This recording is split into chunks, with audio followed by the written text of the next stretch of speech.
ఈ run for జీసస్లో పాల్పొందుతున్న Rajahmundry క్రైస్తవ సమాజం అంతటికి మరొకసారి శుభాలు. ఈ రాజమండ్రి పట్టణం మీద దేవుని శాంతి సమాధానాన్ని ప్రకటిస్తున్నాము. యేసుక్రీస్తు ప్రభువారు 2000 సంవత్సరాల క్రితము ఈ లోకానికి మనిషిగా ఆయన జన్మించారు. మనందరి పాపముల నిమిత్తము యేసయ్య మరణించారు. ఆయన యందు విశ్వాసం ఉంచిన వారిని రక్షించడానికి యేసు అను మాటకు రక్షకుడు అని అర్థము. పాప శాపముల నుండి మానవాళిని విడిపించడానికి యేసు ప్రభు ఈ లోకానికి వచ్చారు. మరణాన్ని జయించి మృత్యుంజయుడిగా 3వ రోజున ఆయన తిరిగి లేచారు.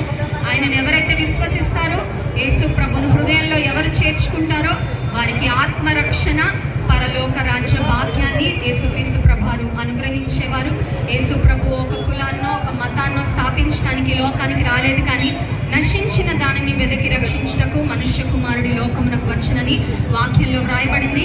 ఒకవేళ ఈరోజు శాంతి, సమాధానము, నెమ్మది లేక ఆత్మహత్య తలంపులతో ఎందుకు ఈ బ్రతుకు అనే నిరాశతో మీరు ఉన్నట్లయితే మీ సమస్యకు పరిష్కారము యేసుక్రీస్తు ప్రభువారు. ఆయనకు అసాధ్యమైంది ఏదీ లేదు.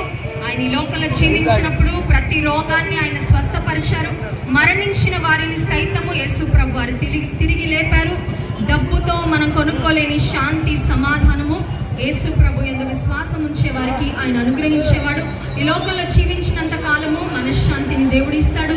ఈ లోకంలో మన ప్రయాణం ముగించుకున్న తర్వాత నిత్య రాజ్యంలో, యుగ యుగాలు పరలోక రాజ్యంలో ఆయన చేర్చుకుంటారు. అట్టి కృప, మనశ్శాంతిని, ఆత్మరక్షణను ఈ సందేశాన్ని వింటున్న ప్రతి ఒక్కరికి దేవుడు దయచేయాలని కోరుకుంటూ మరి ఈ మాటలు ముగిస్తున్నాను. యేసు నామానికే జయం. మీకు పరలోకం కావాలంటే, మోక్ష రాజ్యం కావాలంటే, ఆత్మరక్షణ కావాలంటే బోలో యేసు మహారాజుకి హల్లెలూయా. రక్షణ యేసునందే చెప్పండి. రక్షణ